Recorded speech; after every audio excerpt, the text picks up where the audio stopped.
The Mimic's Masquerade. Chapter 1, The Veil of Deception. The air in Xylopia's Grand Bazaar was thick with 1,000 scents. Spices, exotic fruits, and the metallic tang of alien technology mingled in a heady perfume. The crowd was a kaleidoscope of colors and shapes, a living testament to the diversity of the galaxy. Furry bipeds haggled with insectoid merchants, while serpentine beings slithered through the narrow aisles, their scales shimmering under the artificial sunlight. Kael, disguised as a Xylopian merchant, his skin tinted a subtle shade of green, his eyes, masked by dark lenses, blended seamlessly into the throng. He adjusted the heavy robes that hid his true form, feeling the weight of the concealed weapons against his skin. Beneath the guise of a simple trader, Kael was a master of deception, a spy who walked a tightrope between 1,000 identities. He made his way through the labyrinthine alleys, following a coded message etched onto the worn stone walls. The message led him to a secluded alcove where a figure cloaked in shadow awaited. "Kael," the figure hissed, their voice a barely audible whisper. Kael nodded, his eyes scanning the surroundings for any sign of surveillance. "Report," he said, his voice low and gravelly. The figure stepped closer, their face obscured by the hood. "Oblivion," they whispered. "The architects have created a weapon capable of destroying entire planets." The word hung in the air like a poisoned dart, piercing the noise of the bazaar. Kael's heart pounded against his ribs. Oblivion.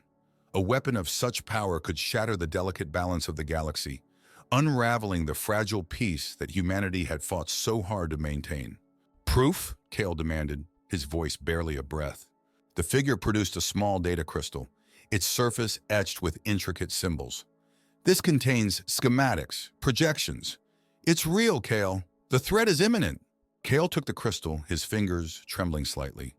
The architects. He had heard whispers of their existence, a shadowy organization rumored to wield immense power and influence. But to create a weapon of this magnitude, it was unthinkable. The figure leaned closer, their breath hot against Kael's ear. "They must be stopped," they whispered urgently, "before it's too late." Kael nodded slowly, his mind racing. The architects, Oblivion. The fate of the galaxy rested on his shoulders.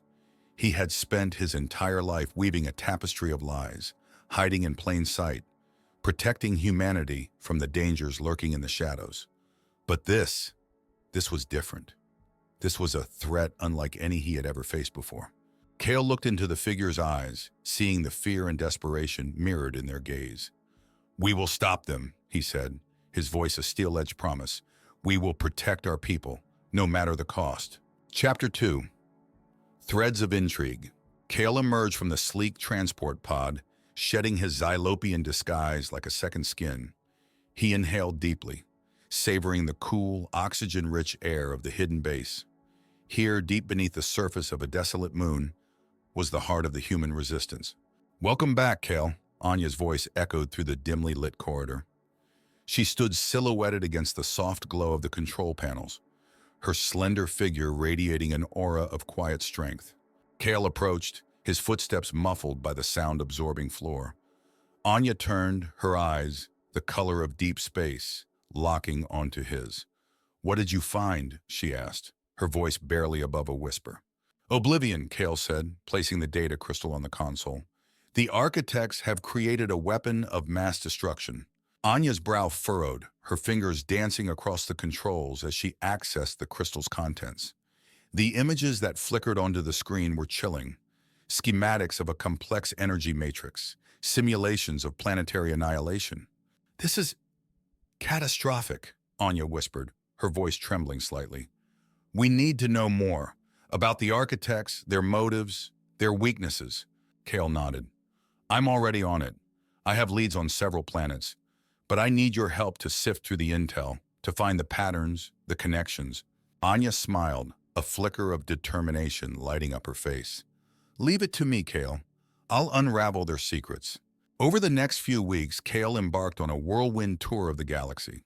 He traveled under a dozen different aliases, assuming the guise of a Zydonian diplomat, a Krelikan engineer, and even a nomadic spacefarer from an unknown species. Each disguise was meticulously crafted, a tapestry of subtle details and practiced mannerisms. He infiltrated high-security laboratories, bribed corrupt officials, and seduced unsuspecting informants. He listened, observed, and analyzed, piecing together fragments of information like a puzzle. Slowly, a picture began to emerge. The architects were not simply a group of power-hungry warmongers. They were zealots, driven by a twisted ideology that viewed other species as inferior. They believed that only through complete domination could they bring order to the chaos of the galaxy. The more Kael learned, the more uneasy he became. The human network was vast and intricate, but it was also vulnerable. If the architects discovered their true nature, it would mean the end of their masquerade, the end of their freedom. His fears were confirmed when a coded message arrived from Anya. Several agents had gone silent, their cover blown. It was only a matter of time before the architects traced their steps back to the resistance. Kael returned to the hidden base, his mind reeling. He found Anya in the control room, her face pale, her eyes filled with worry. "It's happening, Kael," she said, her voice barely a whisper. "They're closing in." Kael nodded grimly. "I know, but we won't give up. We'll find a way to stop them." Anya looked at him, her eyes filled with a mixture of fear and admiration. "Together," she said, her voice firm. "We'll face this threat together." Chapter 3: The Fractured Alliance. A chilling silence had descended upon the hidden base. The once familiar hum of machinery now felt like a death knell. News of the attack had spread like wildfire, each hushed whisper carrying the weight of 1,000 worlds. The hollow display flickered to life, revealing a grim-faced Anya. Her normally stoic expression was etched with worry, her eyes reflecting the pain of loss. "They struck a safe house on Cygnus Prime," she said, her voice heavy with sorrow. "3 of our best agents, gone." Kael felt a cold dread settle in his gut. Cygnus Prime had been a carefully guarded secret, a sanctuary for agents seeking refuge from the architect's prying eyes. Its discovery was a devastating blow, a sign that the enemy was closing in. "We need to assume the worst," Anya continued, her voice barely a whisper. "They were captured, interrogated." Kael nodded grimly, the weight of responsibility pressing down on him like a physical force. The architects were masters of extracting information, their methods cruel and relentless. If even one agent broke under their torture, the entire human network would be compromised. "What are our options?" Kael asked, his voice barely audible. Anya hesitated, her gaze fixed on the holo display. "We could cut them loose," she said, the words tasting like poison on her tongue. "Sever all ties, erase their identities from our records." Kael flinched. The thought of abandoning his agents, leaving them to the mercy of the architects, was abhorrent. But Anya was right. The survival of the many outweighed the sacrifice of the few. It was a cold, harsh truth that Kael had learned to accept long ago. "We can't risk exposing the entire network," Anya continued, her voice filled with a painful resolve. "Not for a few individuals, no matter how valuable they are." Kael paced the room, his mind racing. He knew Anya was right, but his heart rebelled against the idea of sacrificing his people. They were more than just agents. They were family. They had trusted him with their lives, and he had sworn to protect them. "There must be another way," Kael said, his voice filled with desperation. "A way to save them without compromising our mission." Anya shook her head, her eyes filled with sorrow. "I wish there was, Kael, but the architects are ruthless. They won't hesitate to exploit any weakness they find." The silence that followed was deafening. Kael could hear the pounding of his own heart, the ragged rhythm of his breath. He felt trapped, caught between his duty to the resistance and his loyalty to his fallen comrades. He looked at Anya, her face pale and drawn. He saw the same conflict reflected in her eyes, the same struggle between reason and emotion. "We can't give up on them," Kael said, his voice a steel-edged whisper. "We have to find a way." Anya nodded slowly, a flicker of hope returning to her gaze. "Then we'd better start thinking like the architects," she said, her voice filled with a newfound determination. "Because we're running out of time." Chapter 4: The Mask Unveiled.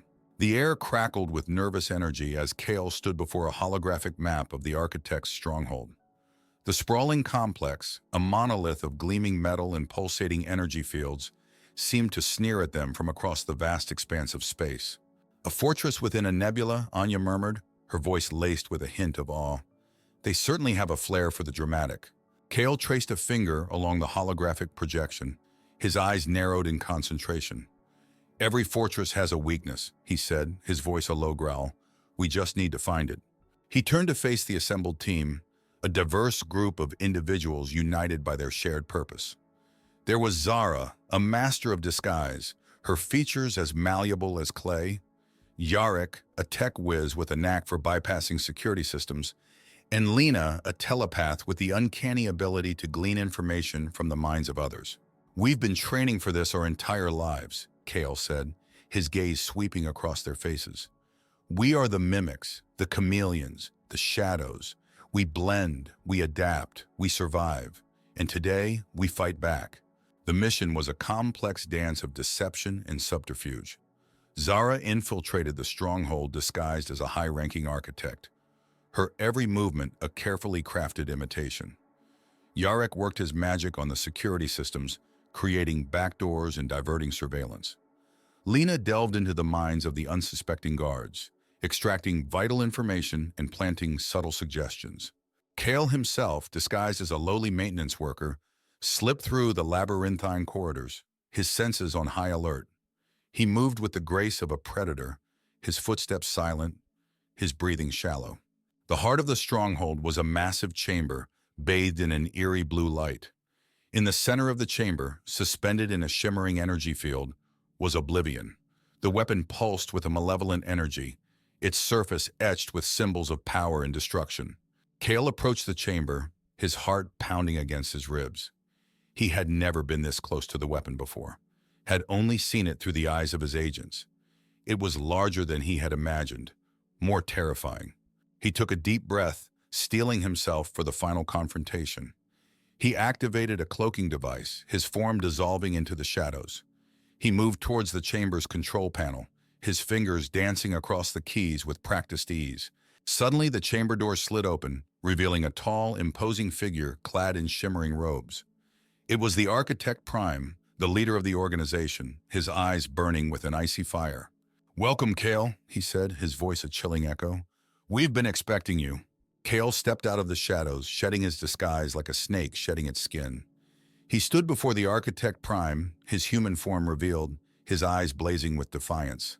"The masquerade is over," Kael said, his voice ringing through the chamber. "Humanity will not be your plaything." The Architect Prime smiled, a cruel, sardonic smile. "You are a fool, Kael," he said. "Your species is weak, insignificant. You are nothing more than insects to be crushed underfoot." Kael drew a hidden blade, its edge shimmering in the blue light. "We are the mimics," he said, his voice a low growl. "We adapt, we survive, and we fight back." Chapter 5, Echoes of Hope. The Architect's stronghold erupted into chaos. Alarms blared, lights flashed, and the air throbbed with the pulse of energy weapons. Kael and his team were a whirlwind of motion, dodging laser fire and disabling security systems with practiced ease. Zara, her face a mask of cold fury, mirrored the movements of the Architect guards, leading them astray with feints and misdirection. Yarek danced across the control panels, his fingers flying across the keys, hacking into the stronghold systems and turning them against their creators. Lena, her eyes closed in concentration, reached out with her mind, sowing confusion and doubt among the enemy ranks. A wave of panic rippled through the Architects, their once perfect coordination faltering. Kael, his blade flashing in the artificial light, engaged the Architect Prime in a deadly duel. Their forms blurred as they exchanged blows, the clash of metal ringing through the chamber. "You cannot win, human," the Architect Prime snarled, his eyes burning with hatred. "Your mimicry is a parlor trick, a desperate attempt to cling to survival." Kael parried a vicious strike, his blade deflecting the Prime's energy weapon. "Our mimicry is our strength," he countered, his voice filled with steely resolve. "We adapt, we learn, we overcome." With a sudden surge of energy, Kael lunged forward, his blade finding its mark. The Architect Prime stumbled back, a look of disbelief etched on his face. He raised a trembling hand to his chest, his fingers tracing the outline of the wound. Impossible, he whispered, his voice barely audible. You are but a shadow. His words were cut short as his body collapsed to the floor, his life force extinguished. A hush fell over the chamber, the only sound the rhythmic thrum of Oblivion's energy field. Kael turned to his team, their faces etched with exhaustion and sorrow. They had won the battle, but at a great cost. Many agents had fallen, their lives sacrificed for the greater good. We did it, Yarrick said, his voice thick with emotion. We stopped them. Lena nodded, tears streaming down her face. But at what cost? She whispered, her voice barely audible. Kael placed a hand on her shoulder, a silent gesture of comfort. Their sacrifice was not in vain, he said, his voice filled with a quiet strength. They saved countless lives. They saved our future. The team gathered around the fallen, their heads bowed in respect. A moment of silence stretched out, broken only by the soft sobs of grief. As they emerged from the stronghold, the first rays of dawn painted the sky in hues of gold and crimson. The sight filled Kael with a bittersweet sense of hope. They had survived the darkness, but a new day had dawned, a day filled with challenges and uncertainties. We have a long road ahead of us, Kael said, his voice filled with a steely determination. The network is fractured. Our enemies are still out there, but we will rebuild. We will adapt. We will endure. He looked at his team, their faces etched with a mix of sorrow and resolve. They were the survivors, the inheritors of a legacy of resilience and defiance. They were the mimics, and they would not be silenced.